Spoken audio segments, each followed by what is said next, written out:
All right, so you know how everyone's always talking about like the good old days of bodybuilding? Yeah. You know, like back in Arnold's day. Right. And you'd like pick up these old muscle magazines and be like, "Whoa, what is going on?" Yeah. Because like every page would contradict the next. Totally. Yeah. Yeah, eat everything in sight and then like instantly get ripped with this bizarre diet. Right. And it's like, what is going on?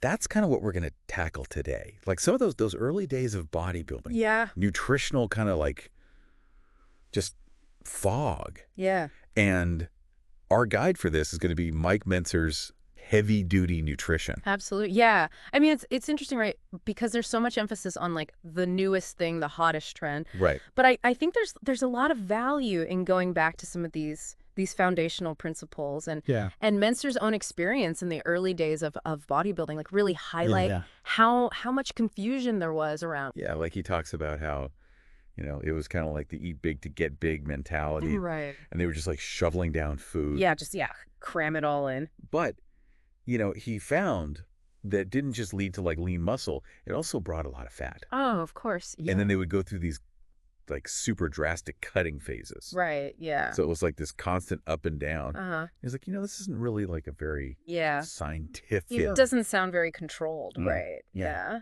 Exactly. And it's interesting because even then they were using the term science a lot, but there wasn't actually a lot of like evidence-based, consistent, like nutritional guidance. Right. Everyone had their own theories. Yeah, pretty much. And they will often like totally contradict each other. Right. Right. So if you're someone who's just starting out, or even if you've been training for a while, I mean, it must have been just super. Right. It's like, who do I even, who do you trust? Yeah. Like I remember feeling that way. Right. Yeah. And you know, that feeling is still so relevant today. Yeah. Right. Totally. Because you go online, you talk to people at the gym, and everyone's got a different approach. Oh, yeah. Right? Yeah. Keto, paleo, intermittent fasting, vegan, this and that. Yeah, you always feel like you're missing some secret. Exactly. Yeah. Yeah, you feel like there's this like one weird trick that everyone else knows. Exactly, that you don't. Yeah. And so that's what we're going to do today is like really try to extract the core, like truly actionable stuff from Mentzer's perspective. Yeah. To, you know, hopefully just like illuminate some of those essential concepts. Absolutely. And, you know, it's important to recognize right from the start that even though we're going to talk about like foundational principles that generally hold true, the way those principles are going to apply to you is going to be unique. Right. Because you've got your own genetics, your own training style, your own individual metabolism, and all of these things play a massive role in how your body's going to respond. Okay. Yeah. So let's get into some of the specifics here. Sure. So one of the first things that Mentzer really emphasizes is he calls demystifying nutrition. Okay. And he's basically saying, you know, there's definitely like a scientific basis to it. But the human body is not just this like simple machine. Right. You can't just like put in X and get Y out every time. Yeah, it's not a simple input-output system. Right, exactly. There's so many individual factors. Yeah, and I think, you know, one of the things that makes nutrition so complex is that, especially when we're talking about how different people respond to things, it's not always going to give you like these really neat, clean, black and white answers. Yeah. There's a lot of natural variation. Right. So that's why having a solid understanding of the science behind it becomes so important, because it gives you the tools then to make choices and adjust your approach based on what you see happening with your own body. That makes sense. Yeah. Okay, so then he goes into this section called nutritional reality. Okay. And he really stresses the importance of having like realistic expectations, especially if you are a natural lifter. Right, which means you're not using any... Not using any performance-enhancing drugs. Yep, AEDs or anything like that. Right, right. And he points out that, you know, a lot of times you see those really rapid gains that beginners might get. Yeah, you see those like crazy transformations. Right, but he's saying that that's not really sustainable over the long term. Right, and especially if you're not using anything extra to aid that process. Right. Yeah. And what I thought was really interesting was he like kind of gave a more down-to-earth view on like how quickly you could actually build muscle.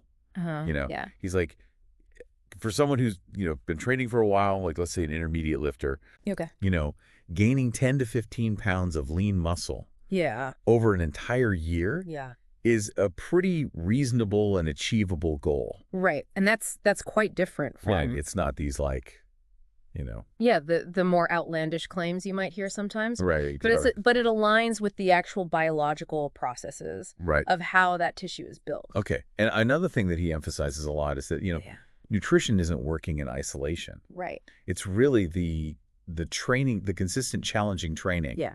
That is the primary signal. Right. The stimulus. Right. Yeah. To tell your body, hey, you need to build muscle. Exactly. And then the nutrition is kind of like this crucial support system. Right. Provides all the raw materials and the energy to make that growth happen. So like imagine you're building a house, right? Yeah. The training is like, hiring the workers and telling them to go build up. Okay. But if you don't give them the bricks and the lumber and like the tools, that energy to work. The energy to work. And the food, right. Yeah. They're not going to. Yeah, they can't do anything. Be able to actually build a house. Right. Right. It's a great analogy. Yeah. Okay, and now we get to this part where he talks about protein.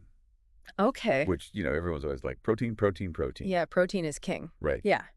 But he makes this interesting point that just eating like massive amounts of protein isn't necessarily the magic solution for most people. Yeah, it seems like there's a point of diminishing returns, right? Right. Where after a certain threshold, more protein doesn't necessarily equal that much more muscle growth. Right. Yeah. Okay, so then this raises the question, okay, well, if we need this extra energy to build muscle, and it's not just coming from tons and tons of protein. Yeah, where does it come from? Where does it come from? Yeah. Right. And that kind of leads into this next section, which is nutrition for building lean muscle. And Mentzer really emphasizes understanding your calorie intake. Yeah. Not like in an obsessive way, right? But just to kind of like get a handle on that basic energy balance. Right, just to understand that fundamental equation. Yeah. Energy in versus energy out. Right, and he even talks about using a calorimeter. Yeah, which is like a very scientific measuring device. Yeah. Yeah, to actually figure out precisely how many calories your body's using. And then he gives this breakdown of like general macronutrient guidelines. Okay. Based on like a hypothetical 6,000 calorie diet. Okay. Now, we should be clear here. 6,000 calories is... That's a lot of food. A lot of food. Yeah. And this is just an example to illustrate like the proportions. Right. The relative amounts. Right. Yeah. Of like what our bodies are made up of and therefore like generally need. Right. So in this example, it breaks down to roughly 70% water. Okay. 22% protein. Right. 6% lipids, which is fats. And then 2% inorganic material like minerals. Okay. But again, these are percentages within this like very high calorie scenario. The key takeaway here isn't that everyone needs 6,000 calories. It's understanding the relative amounts of these different things. Okay. And then he makes like a practical connection by saying that like, for every 600 calories you eat above what your body's burning, you're going to need a certain amount of protein to support that muscle growth. Okay. So there's a relationship there between the extra calories you're taking in and the amount of protein. Right. Okay. And he makes it clear that your body's primary use for those calories is just like fueling your day-to-day activities. Right. All the stuff you do just to exist. Yeah. Walking, working, even thinking. Yeah. Right. And then the surplus is what goes towards building the new tissue. Right. Yeah. And that all like ties back to like your basal metabolic rate. Right. Your BMR. Right. Which is like that baseline energy your body needs just to stay alive at rest. Just to like keep the lights on. Yeah. Yeah. Okay. So then we get into this section called balancing your muscle building diet. Okay. And he really tackles this like misconception that I think a lot of people have, which is that building muscle is all about just maximizing your protein intake. Right. Just eat as much protein as you can possibly stomach. Right. And he's like, no. Yeah. That's not the whole story. Yeah. Because, muscle tissue is actually predominantly water. Yeah. About 70% of its mass is water. So if you're just like, hyper-focused on protein and you're not thinking about overall hydration and calorie intake, then you're kind of missing a big piece. You're not seeing the whole picture. Right. Yeah. So you could be eating like a ton of protein. Yeah. But if you're not getting enough calories, if you're dehydrated and hydrated, you're not going to see that optimal growth. Right? Your body can't use those building blocks effectively. Right. If it doesn't have the energy and the hydration that it needs. Okay. And then he shares these like general recommended daily intake percentages. Okay. That, he says come from like reputable sources. Right. It's about 60% of your calories from carbohydrates. Okay. 15% from protein. All right. And then 25% from fats. Okay. So we've got carbs, protein, and fat. Right. In those ratios, roughly. Right. And he makes it clear these are general guidelines. Right. Your individual needs might vary. Right. Depending on how active you are, your metabolism, other personal factors. But this gives you like... It's a solid starting point. Yeah, like a good starting place. Yeah, and it highlights that you need a balance of all three. Right. Carbs, protein, and fat, not just protein alone. Right. Yeah. And he also is like really critical of those fad diets. Right. That, severely restrict. Yeah, eliminate whole food groups. Yeah, exactly. Yeah. He's like, those can hinder sustained muscle growth. Yeah. And potentially even be like detrimental to your health. Right. Because your body needs a variety of nutrients. Yeah. To function properly. And then just to kind of like help you make sure you're hitting those bases. Yeah. He mentions this thing called the Basic 7 food plan. The Basic 7? And it's basically these like categories of foods. Right. So like cereal and grain products. Right. Fruits and vegetables. Oh, right. Fish, meat, eggs. Yeah.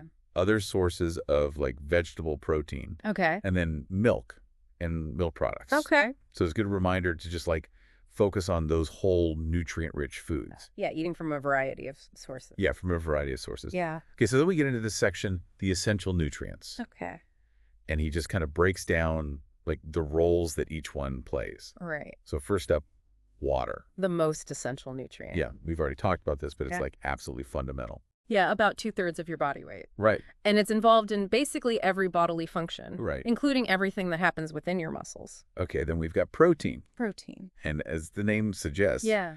he points out that it comes from a Greek word meaning of first importance. Okay. So it's clearly crucial, Yeah.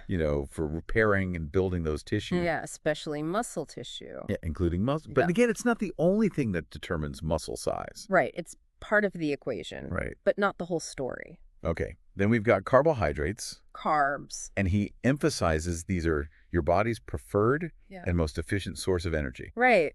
Especially when you're doing intense training.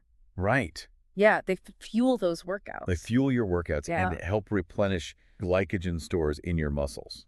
Which is like your muscles' readily available energy source. Okay. And then we have fats, Fats. which sometimes get a bad rap. They do, yeah. But they're a very concentrated source of energy. Yeah. And they play essential roles in hormone production, Uh-huh. which is important for muscle growth. Right. And just all sorts of other bodily processes. Yeah. Then he touches on the importance of vitamins and minerals. Okay. And he points out that, we need them in smaller amounts. Right. They're still absolutely essential Yeah. for all these metabolic reactions in your body. Right. All the behind-the-scenes stuff that keeps everything running. Yeah, and he even says that they often work together. Yeah. So it's not just about getting like Yeah. one specific vitamin or mineral. You need that full spectrum. Yeah, you need the whole Yeah. spectrum. Yeah. The synergy between them. Okay, what I thought was interesting is he also cautions against going overboard with any single nutrient. Yeah. And he specifically mentions that consuming like excessive amounts of protein Yeah. can actually put unnecessary strain on your body. Right. Your body has to process all that. Right. Yeah. So it really reinforces that idea that balance and moderation are key. Yeah. Doing too much of one thing. Yeah. Even if it's something that's considered healthy. Right. Can sometimes backfire. Right. Okay, so then we move into the gaining and losing weight section. Okay. And he brings it back to that core concept of caloric balance. Right. To gain weight, you need to eat more than you burn. Yeah. Simple in theory, but Right. not always so easy in practice. And to lose weight, you need to burn more than you eat. Yeah. That's the basic equation. Yeah, and he's like, this is like pretty fundamental. Yeah, it's the law of thermodynamics. Right. Yeah. But when your goal is to gain lean muscle, Yeah. it's not just about eating like a massive surplus of calories. Right. It's about finding that sweet spot Yeah. where you're eating enough to support growth, Yeah. but not so much that you're just storing a ton of fat. Okay, so he gives some like general dietary advice for gaining weight, Okay. suggesting, like a slight increase in your overall calorie intake Yeah. with enough protein and carbohydrates to support your training. To fuel the workouts. Yeah, and then when the goal is to lose weight while trying to preserve muscle, he says, you're going to shift the focus to creating a calorie deficit. Yeah. But you still want to make sure you're getting enough protein. Right, to prevent muscle breakdown. Right. Yeah. And I thought this was a really good point. Yeah. He says that, like, making gradual changes to your calorie intake, whether you're trying to gain or lose, is generally a lot more sustainable. Yeah, those crash diets, those extreme approaches, they rarely work long term. They don't work, and they can be hard on your body. Yeah, they mess with your metabolism. That can lead to nutrient deficiencies. Right. Yeah, it's better to take a more measured approach. Okay. So then we get to the example of a high-calorie diet. 6,000 calories. Okay. And, again, this is presented very clearly as an illustration. Right, not a prescription for everyone. Not for everyone. This is for people who have exceptionally high metabolisms and are, like, doing very demanding training programs. Right, like elite athletes. Yeah, exactly. Yeah. And he actually breaks down a sample meal plan. Okay. With breakfast, lunch, dinner. Yeah. Some snacks. Right. And he gives, like, approximate calorie counts. Okay, so it gives you a concrete idea of what that might look like. Right. Yeah. But even with this super high calorie intake, he emphasizes you still need a balanced diet. Right. You're not just eating junk food to hit that calorie target. You're still making sure you're getting those micronutrients. Exactly. Right. Yeah, you're nourishing your body properly. Okay. And so finally, in his conclusion, he really circles back to that point of individual variability. Right. Everyone's different. Everyone is different. Yeah. And he really stresses the importance of actually, like, applying these principles. Yeah, getting out there and experimenting. Yeah. And, like, observing how your body responds. Yeah. Because what works for one person might not work for another. And he says, don't blindly follow, like, general advice or the latest fad diets. Right. Think critically. Right. Question things. Yeah. Yeah. Because the fundamental principles of how our bodies use energy and nutrients, those are universal. Those are the underlying laws that govern everything. Right. Yeah. So it's more about understanding those core principles than getting swept up in all the hype and the trends. Exactly. And the trends are always changing, right? Yeah. So if you focus on the fundamentals, you'll be able to adapt to whatever the new fad is. Right. Yeah. Okay, so it's kind of like wrap up our deep dive into Mentzer's book here. Right. We've looked at that initial confusion around bodybuilding nutrition. How important it is to understand your individual needs and how your body responds. The foundational role of a calorie surplus for muscle growth. Yeah. A balanced intake of those macronutrients. Yeah, with protein being key, but not the only factor. Right. And then just that idea of basing your diet on, like, whole nutrient-dense foods. Yeah, the foundation of a good diet. Right. Yeah. So, on that note, I'll leave you with this, like, a thought to ponder. Yeah. Given how much nutrition advice seems to constantly change, how can having, like, a solid grasp of these basic timeless principles help you, like, navigate all the noise? It's like having a compass. Yeah, right. When you're in a sea of information. And make those informed decisions for your fitness journey. Right. Not just now, but, like... And in the future, too. Yeah, going forward. Yeah. Right? Because it's like, who knows what they're going to be saying 5 years from now? Who knows what the next big fad is going to be? Right, exactly. Yeah. And how much of what we're hearing today is, like, truly fundamental. Right. Versus just, like... the flavor of the month. Yeah, the flavor of the month. Yeah. All right, thanks for diving deep with us.